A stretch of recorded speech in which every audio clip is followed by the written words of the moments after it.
दोस्तों, पिछले साल की बात है जब आकाश अपने परिवार को रेलवे स्टेशन छोड़ने गया। उसकी पत्नी राधिका और उसके दोनों बच्चे मायके जा रहे थे। स्टेशन पर राधिका ने आकाश को सख्त हिदायत दी, माँ और बाबूजी का अच्छे से ध्यान रखना और समय पर उन्हें दवाई और खाना देना। आकाश ने बड़े ही आत्मविश्वास से कहा, तुम चिंता मत करो, जाओ और आराम से रहो। 15 दिन क्या, 1 महीने भी रहो, माँ बाबूजी और मैं मजे से रहेंगे। आखिर मैं भी उनका बेटा हूँ। राधिका मुस्कुराती हुई ट्रेन में बैठ गई और ट्रेन धीरे धीरे चल पड़ी। आकाश ने सोचा कि चलो कुछ तला भुना नाश्ता माँ और बाबूजी के लिए ले जाओ, जिससे माँ को खाना बनाने की जरूरत ना पड़े। सुबह के 8:15 बज रहे थे तब वह घर पहुंचा।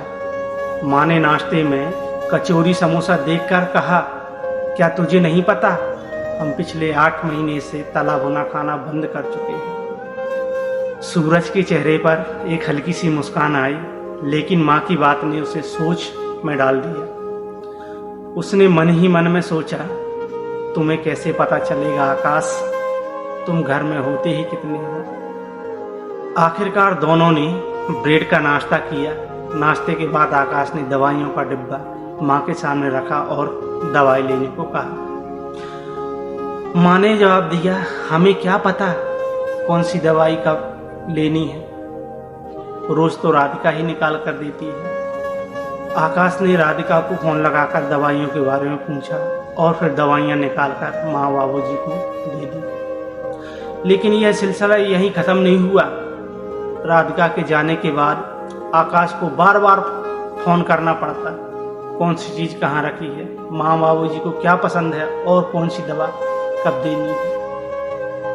माँ और बाबूजी का चेहरा मुरझाया हुआ लग रहा था, जैसे उनके बुढ़ापे की लाठी कहीं खो गई। उनका झुंझलाना और चिढ़ना बढ़ता ही जा रहा था।